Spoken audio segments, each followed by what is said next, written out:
मैं आपसे पूछना चाहता हूं कि मेरे मुल्क के लिए और मेरी कौम के लिए क्या किया आप लोगों ने।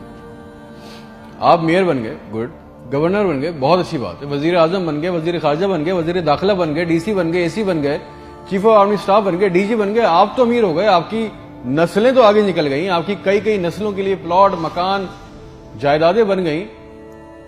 पाकिस्तान के आम आदमी के लिए क्या हुआ? उसको क्या मिला? आपकी मौजें लग गई, वेरी गुड, बहुत अच्छी बात है। हमें क्या मिला? उससे हमारा क्या फायदा हुआ? अवामी खिदमत के लिए आए थे, अवामी खिदमत की मनसब पे बैठे हो, तो अवाम को क्या दिया? जवाब तो दो। 200 फालतू लोग हमारे मुल्क से हज और उम्रा करने जाते हैं हमारे खर्चे पे। पेरिस के, फ्रांस के दौरे, आम की पेटियां जा रही हैं, साड़ियां जा रही हैं हमारे पैसों से। उससे हमें क्या मिलेगा? इस बात का तो जवाब दो। आप 200 लोग हमारे खर्चे उम्रा करने जाओगे, हमारे गुनाह बख्शेंगे? नहीं, आपके बख्शे जाएंगे, अल्लाह जानता है। पूरी कौम को ट्रक की बत्ती के पीछे लगा दिया।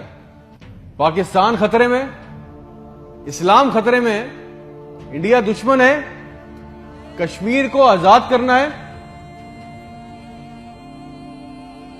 ना पाकिस्तान के लिए आज तक किसी ने कुछ किया, ना इस्लाम के लिए कुछ किया, ना घंटा इंडिया में कुछ बिगाड़ सके। मोदी अपनी तकरीरों में कह रहा है छोड़ दो पाकिस्तान को, वो अपनी मौत खुद मर रहा है।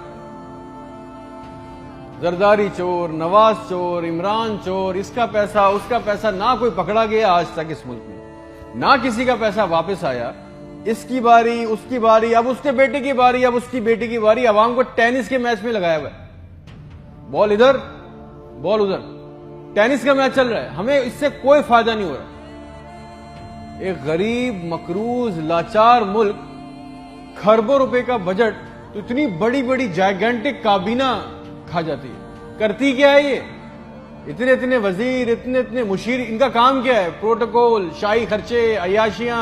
वो चांद देखने आते हैं, आपको पता है ना, खबर लीक हुई, सबने देखा, वो चांद देखने आते हैं। इवेंट बनाया हुआ पाकिस्तान में चांद देखने को, वो चांद देखने आते हैं, लाखों रुपए के खाने खा जाते हैं। जो हमारे ऊपर हुक्मरान अवामी मनसब पे आ रहे हैं, मुझे बताएं किसी के पास कोई एक प्लान है अवाम के लिए, जॉब्स के लिए, ह्यूमन राइट्स के लिए? एक मास्टर प्लान बनाया आज तक इस काबीना ने? और अगर है तो मुझे लाके दें, और अगर नहीं है तो आपको कोई हक नहीं है कि आप हमारे ऊपर हुक्मरानी करें। अगर आपको हुक्मरानी करनी है तो हम सबको एक सवाल करना होगा। आज हम सबको एक सवाल पूछना होगा कि जो जो हमारे ऊपर इन मनसब पे आके बैठता है वो हमें लिख के दें, गारंटी दें कि आइंदा कोई औरत सिंध के अस्पताल की दहलीज पर बच्चा पैदा करते हुए नहीं मरेगी। हमसे आके वादा करें कि आइंदा किसी अस्पताल की छत पे से लाशें नहीं मिलेंगी, कोई लड़का खुदकुशी नहीं करेगा बेरोजगारी की वजह से। मुझे गारंटी दे दें कोई सिविल जिन्हें अस्पताल की वेटिंग में इंतजार करते करते नहीं मरेगा। कोई पाकिस्तान में कोई किसी को जमीन पे किसी की कब्जा नहीं करेगा। आइंदा इंसाफ के लिए कोई बार बार कोर्ट कचहरी के चक्कर नहीं लगाएगा। आप हमसे ये कमिटमेंट कर लें, लिख के दे दें, वादा कर लें। आपको हमसे जो गारंटी चाहिए, जो वोट चाहिए, जो आपको हमसे सपोर्ट चाहिए, हम आपके लिए करने को तैयार है। कोई औरत लिख के दे दें कि आज के बाद नहर में अपनी बच्चियों के साथ नहीं कूदेगी क्योंकि उसके पास रात के खाने के पैसे नहीं है। कोई बेकसूर जेल में नहीं सड़ेगा। हमारे पासपोर्ट को दूसरे मुल्कों में इज्जत मिलेगी, आजादी इजहार का हक होगा। कोई बेटा बगैर वजह के आधी रात को अपने घर से उठा के लेके नहीं जाया जाएगा और बताए बगैर। और जितना आवाम का हमारा पैसा, हमारा हक लूटा गया है, वो पैसा भी वापस आएगा, आप लेके आएंगे।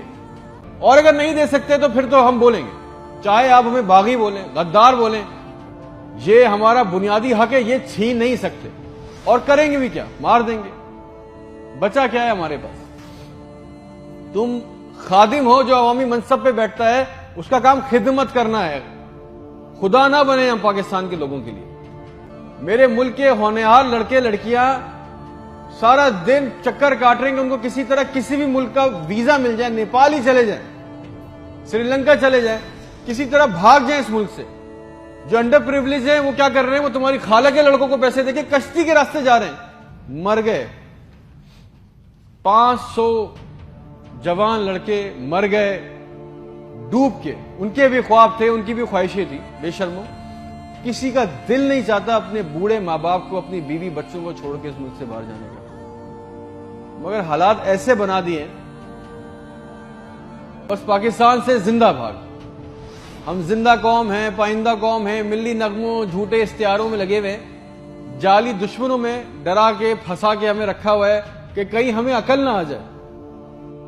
और सच तो यह है कि ना हम जिंदा रहे ना कौम रहे। और एक बात याद रखना, ये अवाम मर गई ना तो इसके हुक्मरान भी मर जाएंगे, याद रखना ये बात। शुक्रिया।